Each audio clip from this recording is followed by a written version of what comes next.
But now in the western battle, Fingon and Turgon were assailed by a tide of foes thrice greater than all the force that was left to them.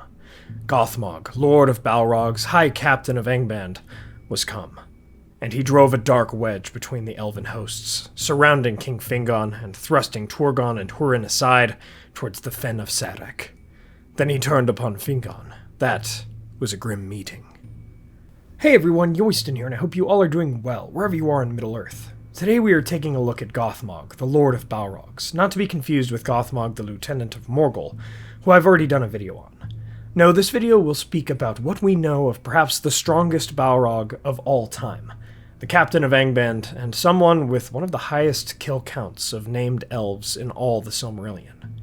Thank you all for joining me today as we talk about this grim villain. Let's begin our tale.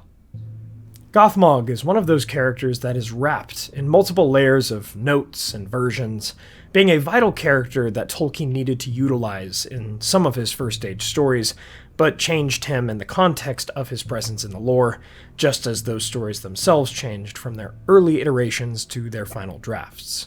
Ultimately, as I went into in my Balrog video, there were originally supposed to be many Balrogs in the lore, as during the fall of Gondolin, there are versions where Tuor slew a few Balrogs himself, but Gothmog was still greatest among them. But we see in the Book of Lost Tales that this character definitely went through some changes in the lore. He had some early Quenya or Gnomish names, Gothmog meaning strife or hatred in Gnomish, or other names in that language like Kalimbo, Kosomot, or Kosmoko, according to the Tolkien Gateway article linked in the description. In the canon now, his name Gothmog most nearly means Dread Enforcer, or something similar in Quenya. He is also said to be the son of Melko, before Tolkien moved away from that idea that Valar potentially had children. More can be found about all of these early notes on Gothmog in the original Fall of Gondolin tale in the Book of Lost Tales parts 1 and 2. Now, as I mentioned in that video on Balrogs as well, this name, Lungorthin, Lord of Balrogs, appears also in early Tolkien writings, which is potentially another name for Gothmog or a title meaning Balrog Lord, which again, a lord amongst Balrogs would make sense if there were many Balrogs.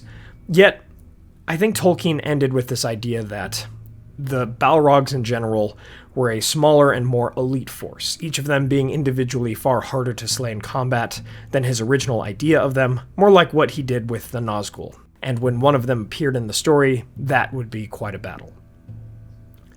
As we move into the canon concerning this character, he was certainly a frontline warrior of Morgoth in almost every major battle between the Dark Lord and the Free Peoples during the Elder Days, all the way up until his death during the Fall of Gondolin. Of course, just like the other Balrogs, Gothmog was one of the Ainur. More particularly, he was a Maya, one of the Valaraukar that joined with Melkor, either in the music of the Ainur or a short time after the world was created. Gothmog must have been greatest among these Valaraukar in some way to rise to become the captain of Angband, originally serving his lord in Autumno during the earliest age in the world of Middle-earth. He was perhaps twice the size of a man or larger, and wielded a fiery whip and a black axe. He was one of the Balrogs to serve Melkor during the war for sake of the elves, and was there upon his return to Middle-earth from Valinor, using his own flames to make Ungoliant flee.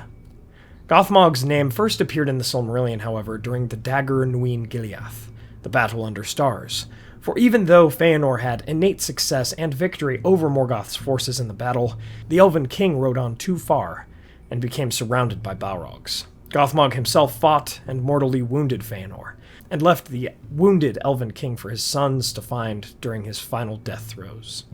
Again, while I do imagine Gothmog played a role in nearly every major battle during the War of the Jewels, such as the Battle of Sudden Flame, the Dagor Bragolok, Gothmog next specifically appears in the tale of the Nirnaeth Arnodiad, the Battle of Unnumbered Tears, when he drove a wedge between Fingon and his brother Turgon, the sons of Fingolfin, the half-nephews of Feanor, and he slew Fingon with a black axe as another Balrog bound the High King of the Noldor.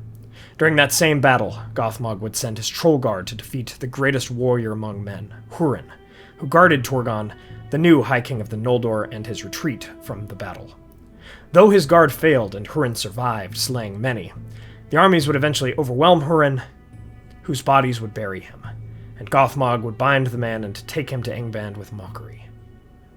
Other than Sauron, Gothmog was the highest-ranking Maya in the service of Morgoth, and in the stories that we know at least, Gothmog suffered less defeats than Sauron did in the First Age, and acted in some ways more brutally, like the very fist of Morgoth himself.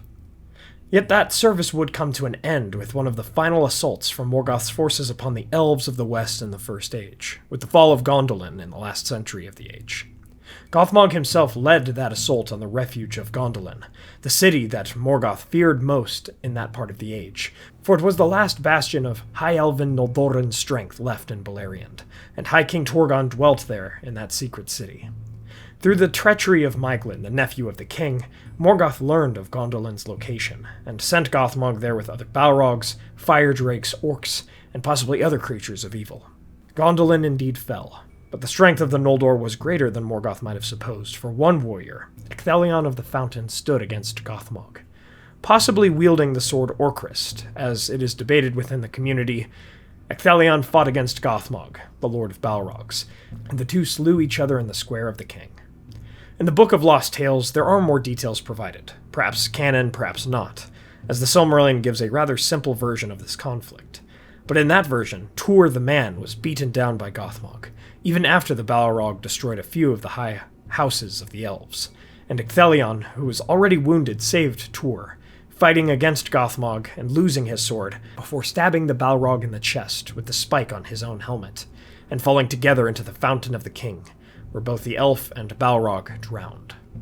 Either way, the two slew one another in this single combat, and Morgoth lost his greatest warrior on the field of battle, a few decades before he might need him most in the War of Wrath. After Gothmog died in 510 of the First Age, he would never be reincarnated in Middle-earth, and Sauron would perhaps honor this demonic horror of the Elder Days by passing this name on to one of his commanders on the fields of Pelennor during the Third Age.